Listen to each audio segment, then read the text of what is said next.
Alvarez, and there is a lot going on. I really wanted to go over stats for last year and what the market did last year. I just got off my coaching call with my business coach, and one of the big things he talked about with regards to real estate and what's happening with real estate right now is the fact that we have so many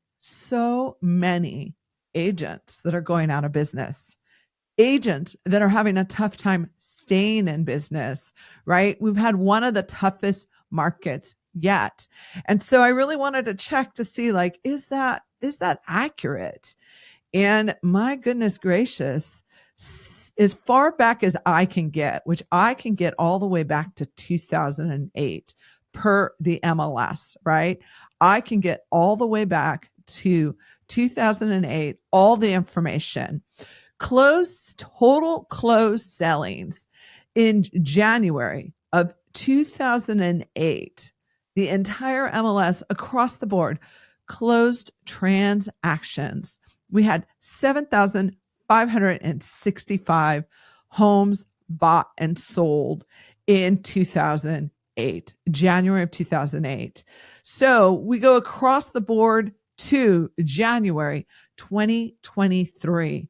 We had a total of 10,597 properties closed altogether for January of 2023, right? It's very, very interesting when you look at that and you go, wow, we are, I would show you the graph right now if I could.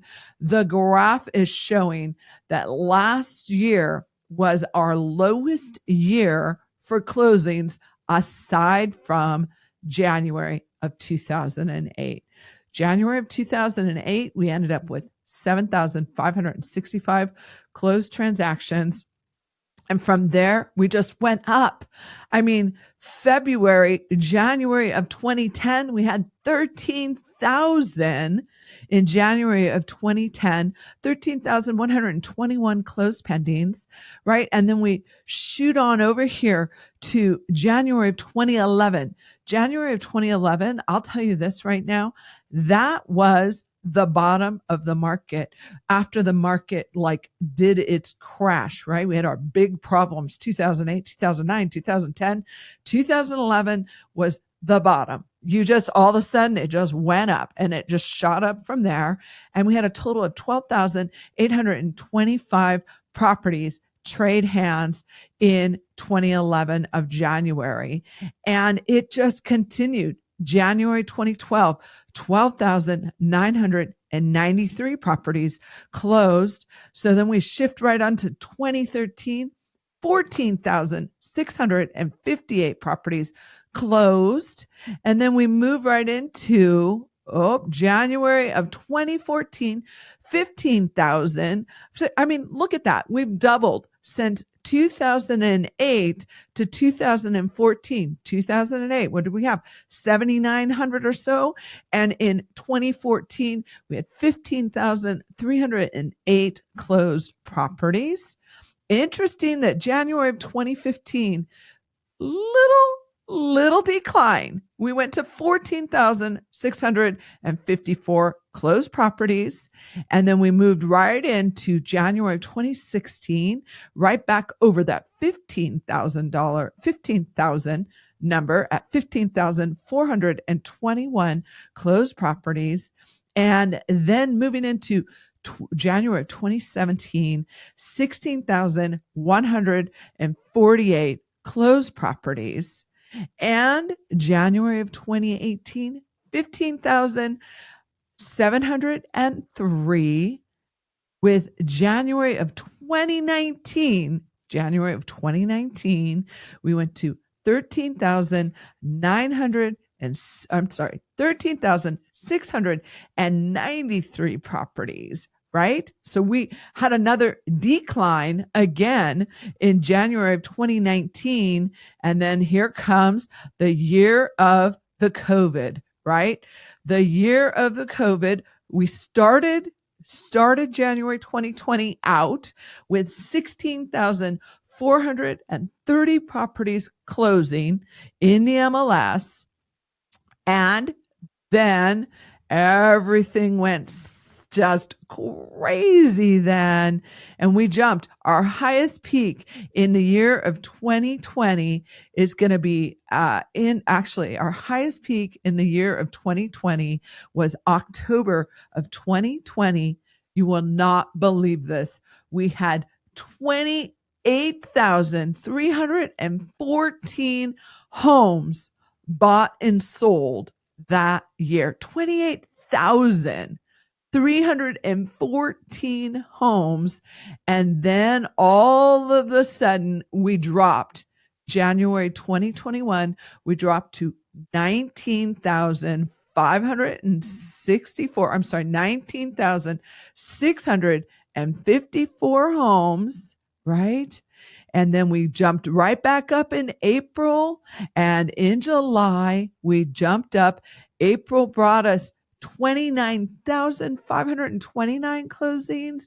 And June of 2021 brought us 30,000 closed properties, 30,769 closed properties, right? In June of 2021. And oh my goodness, did life just change? We went January 2022, we dropped to 17,727 closed homes. And then what happens? Here we come. Interest rates slowly start to go up, creep up, creep up, creep up. And January of 2023, we are at 10,597 properties closed in the MLS. And December of 2023, 12,952. Right? And I anticipate that January is probably going to be somewhere between 9,000 to 10,000 closed properties. We don't obviously have those numbers yet due to the fact that January has not closed out yet, but it's going to be somewhere around 9 or 10,000 closed properties in the MLS. I wouldn't even be surprised if it's a little less than that because of what the market's been doing with interest rates on the rise and things changing in the economy the way it is. We just don't know where the market's going to go. So what is the one constant thing we can continue to look for in real estate? What's the one reality we can be aware of in real estate? There is one constant and one constant only. Everyone needs a home. And yet we still have homeless people, and we have all of these challenges with people who have no home to purchase or no home to move into because we have a lack of inventory, right? We just have a lack of inventory. So the inventory continues and continues to decline. And yet we have people who want to move. We have people who were thinking of moving. There are people who bought a house 7 years ago, 9 years ago, who need to move. They either need to go up to a larger home or they need to go to a smaller home. They need to relocate. Why do they need to relocate? Because life circumstances demand it. So those people will slowly, situationally put their home on the market as the time requires it of them, demands it of them. It's not going to just be this flood of homes coming on the market and these readily available properties. And next year, believe me, you are going to see pricing continue to incline, to go up, to make the move up, to rise. You will just continue to see. Let's look here. Wow. Okay. Looking right here again at our stats, right? The median percent of the last list price received. We are seeing numbers here. Let's look at the average. I would love to see the average. All right. April of 2022 is our highest peak, and it had 106.5% rise on the last list price. That is what the market continues to do. Look, we're moving into March. We're looking into the economy changing. We're talking about the Feds dropping the rates. We're seeing things changing economically. People are adjusting to the new interest rate. Again, I'm going to remind you, I bought my first home in a 6% interest rate. It's not the end of the world. It's just a 6. That's all it is. Yes, it costs more money. Do you want to go into a 6% interest rate? Well, hey, good news is it's probably right around 5 3/4 right now or something. Interest rates continue to change. They continue to fluctuate. And yes, we're seeing changing where the interest rates coming down. And as the interest rates come down, guys, you saw it last time. As interest rate comes down, what happens? Prices go up. Either way, you're spending money, especially on California real estate where I am. You're spending the money. So you've got to make sure you spend it on what makes for a good fit for you for 5 to 7 years, because that's what the average home buyer does. They purchase a home and they stay in it between 5 to 7 years. That's just how the market moves, right? And so much is happening with the real estate market. So much is happening with everything within the economy. I mean, what are we seeing? We're seeing commercial real estate is taking a very interesting move right now. We're seeing that the S&P 500 is on a decline and then goes up. We're seeing things readily changing. The stock market is readily changing, and so is real estate. But the one thing that stays the same is we all need a home. And you just have to decide what home it is for you, what the price is that you can afford to handle, and what makes great sense for you. Because the opportunity is out there for you to find the right home. Maybe it's not in California because pricing is so high. It's considered unaffordable for a lot of people, right? And so maybe you do need to shift to another state or look somewhere else to get the affordable price that makes best sense for your budget. Only you know that. The one thing I do know, and you know as well, is everyone needs a home. So what is it you can afford? How do you go about finding that home? Where do you go for that home? Because people are going to buy homes. They're going to sell homes, and it's either going to go quick or it's going to go slow, but it's still going to move. It's still going to happen. I'm currently reading a book right now that's fantastic, fantastic book. And the one thing they said about the Great Depression, and I think this is so interesting, right, is they said they weren't anticipating the Great Depression to come upon us.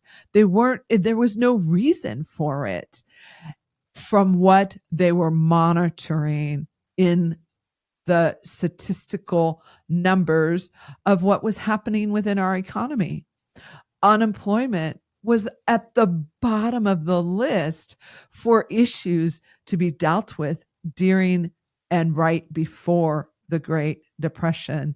And then guess what? We went right into the Great Depression and we have mass unemployment. We have mass problems, mass suicides, people losing money like crazy. It was just a crazy, crazy, unbelievable time in our world economy. And guess what? It came out of nowhere. It came out of nowhere. So, do we know what's going to happen with the market in the future? No, we don't. We know that the market is runs on 10-year cycles. We know that. right? But we also just had a disruptor with COVID and everything that just happened. So where are we really? Well, you know, life's going to change when something happens to disrupt the market. Just like the Great Depression, something happened to disrupt the market. And what happens? We have mass losses all over the place. Can that happen again? Sure, it could potentially happen again. Do we know? Can we prepare for it? Should we prepare for it? Yes, prepare for it and continue to live your life, which means if you can afford to buy a home, you should go out and do that. You should find out if it makes great sense for you to make that move, right? And then do the hard research. Talk to the lender of your choice. Make sure they have the heart of a teacher. They're willing to educate you. They're willing to take the time to talk with you and help you understand the formalities of what your loan looks like. Because then you're going to get out there and you're going to be like, great, I want to buy a house. I met with a fantastic lady yesterday, sat down. We had a great 2-hour conversation at a local coffee shop, really enjoyed myself. And the one thing she said was she needed to have a buyer's agent. Why did she need to have a buyer's agent?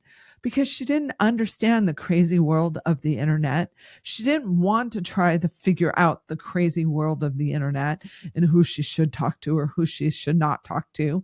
All she wanted was some personal one-on-one help in finding her home with someone she believed she could trust. And how did she get that referral? Was from her financial advisor. Her financial advisor said, I have just the person for you. And yeah, that was us, right? We took the time to sit with her. I took the time, 2 hours out of my day yesterday, just to sit with her and answer her questions, help her understand what's happening with real estate, help her understand the crazy internet world and how the properties feed to the MLS, how the properties get to Redfin, Zillow, Trulia. You're like, oh my gosh, who do I talk to? How do I see a house? How do I this? How do I that? There's one constant thing that you need in real estate, and that is personalized service from a professional agent who cares about you and puts your needs first, because that's our fiduciary. That is our fiduciary to what you need. One constant, I'm going to remind you, everyone needs a home. Whether you buy it, you sell it, you rent it, you still need a home. That's just the reality of it. So find that professional that can really sit down, understand all of the stats, understand what the market's doing, be real with you about where you need to be in the market, help you talk about what is that offer. I just came off a call right now. She's like, okay, there's multiple offers on the property and it's already priced high. What should I offer, Lori? I helped her discern, what do the numbers look like? Let's talk with the lender. Let's break down the payment. Let's look at all of those details so you can make an informed decision, not an emotional decision. You want to make an informed decision. It will be triggered by your emotions because real estate is just an emotional business. It's just the reality of what it is.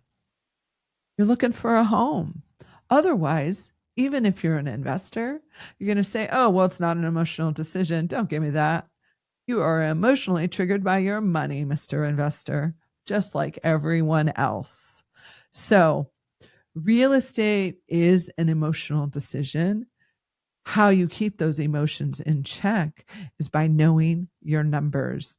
And if you need help figuring out the numbers, that's where you hire that professional realtor and you hire that professional lender to really take the time to be a heart of a teacher with you, help you, walk you through it, because houses are selling.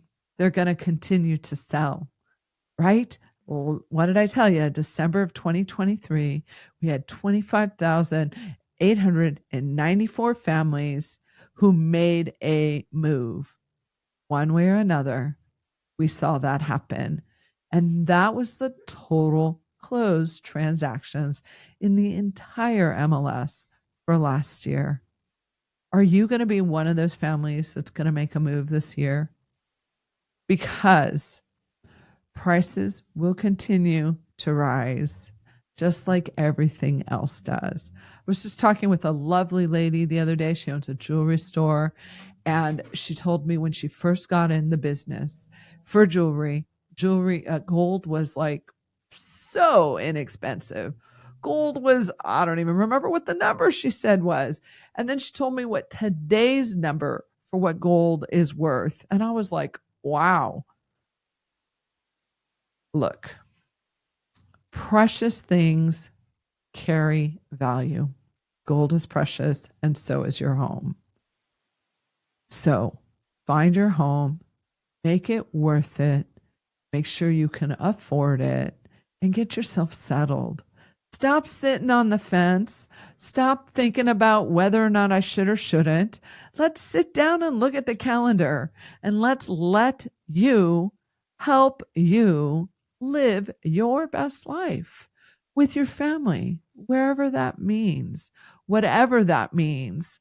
This past week, I met with another family, and she's like, Lori, that's it. I'm making the move out of state. It just makes better sense.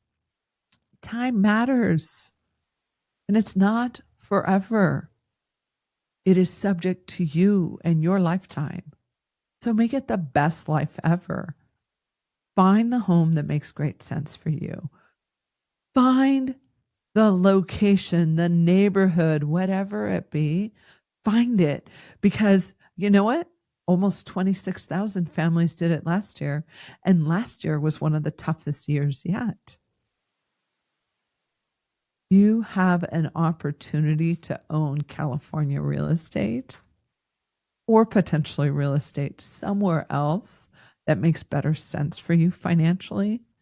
So get out there and go get it, because you and your family are worth it.